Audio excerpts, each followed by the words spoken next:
Y'all, what's up? This your boy Fleazy, aka Floyd T from Floyd T Barbecue, back with y'all signing in for another cook. So it's Thursday night football. In case you guys can't tell the theme from my last video, I like to do stuff for the football game. So pretty much Monday, Thursday, Sunday, I'm probably grilling something during football season. And I wondered what I was gonna cook. I thought about this spatchcocking the chicken, man, but I'm like, what haven't I done in a while? And I hadn't done pork tenderloins in a while. So tonight, that's what I'm gonna do. It's a quick cook on the pellet grill. Looking forward to it. I really am. So let's get to it. Hey guys, so here we are with 2 packs of Smithfield premium pork tenderloins. Got these from Walmart.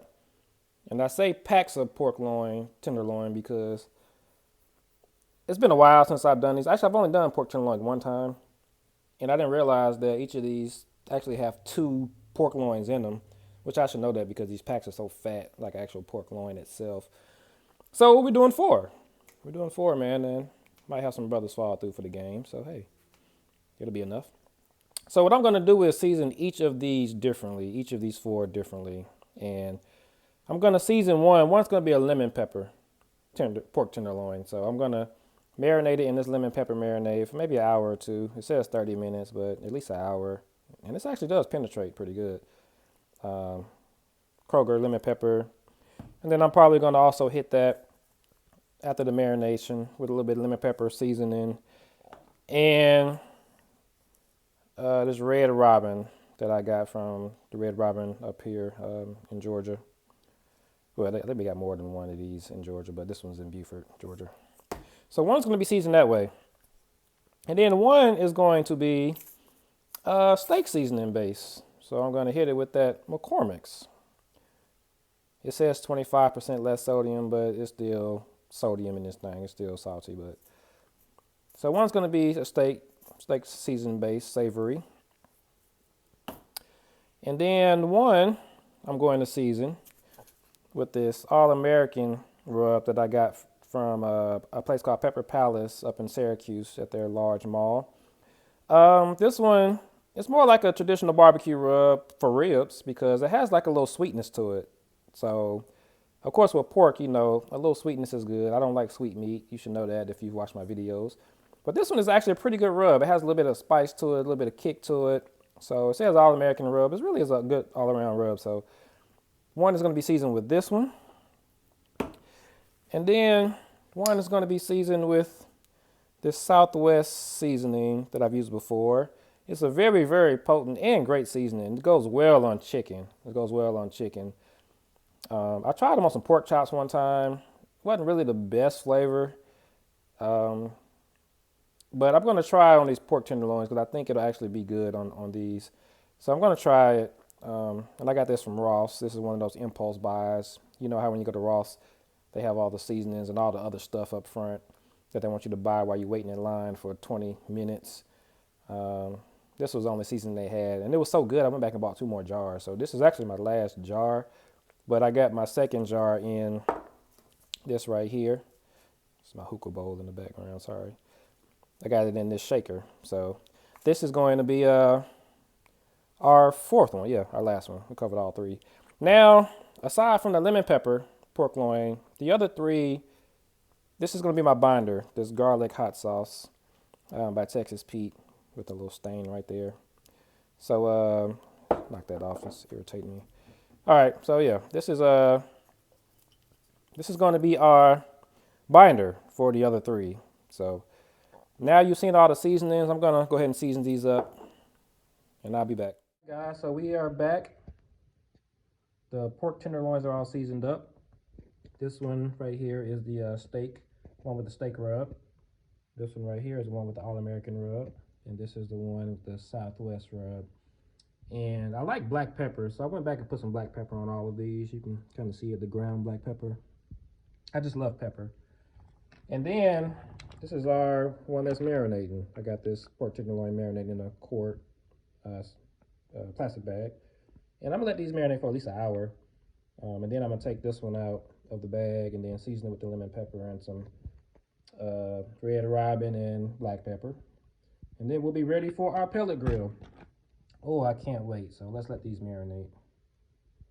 All right, guys, so here are our pork tenderloins. They've been sitting for about 45 minutes. I wanted to go an hour, but it's getting a little dark outside, and I wanted to have them done at a reasonable time. So here's the lemon pepper marinated one.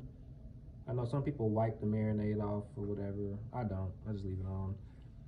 And I put some lemon pepper and the red robin seasoning on there. And I forgot to do regular pepper, so I'm going to add a little bit of regular pepper to this too. And right now the pellet grill's heating up, so I'm gonna add that black pepper, and then it's on to the grill, folks. All right, guys, we have our pork tenderloins on my Pitmaster Q3 pellet grill, and I'm gonna put a temp probe in one of these fat ones in the middle, and I'm gonna probably check on them in 30 minutes anyway. But once the temp probe gets to about 140, close to 140, I'm gonna take them off because that's about the temperature I want to cook them to, not to have them dry out. I was going to wrap one of these in bacon. I may still do that once they reach a temperature about maybe 111. We'll see. But we'll see how it goes. All right, guys. So I'm going to do a little bit of voiceover in here just due to technical audio issues, which means I didn't have my headphones in. So this was about 30 minutes into the cook. I temped each one, and they were averaging around 120 degrees per tenderloin. And the ideal temperature is about 140. A little bit over 140 is when I was going to pull them off. So as you can see, the temp right now, and I'm moving kind of fast with this probe, and I really shouldn't be moving that fast, but basically they averaged about 118 to 120 at that time. So what I did was just close them. Actually, I sprayed them a little bit with a little bit of parquet butter, and just to kind of get a little bit of moisture on the skin, as you'll see shortly. And then just let them keep going. I just let them keep going a little bit. So that's kind of what I did with them. And then I came back a little bit later, as you will see next. There we go with the parquet. Spray that parquet, shouty. So that's me spraying a little parquet on there. And that's about it, man. So let's come on back and I'll show you the rest of the cook. All right, guys. So now my probe hit 140 degrees. So I decided to temp them with my handheld probe. And as you can see, they were kind of saying 135-ish, something like that.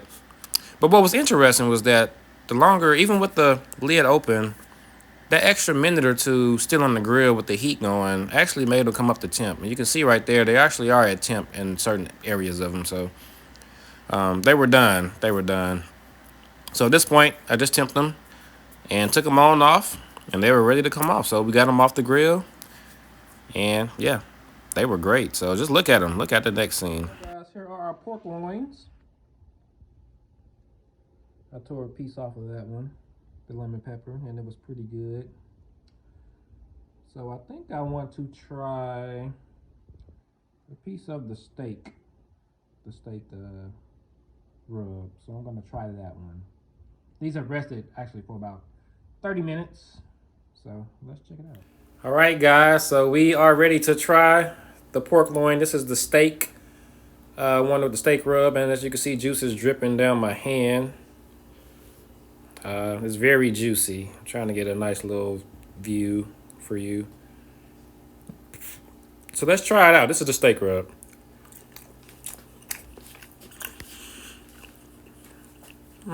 It's good.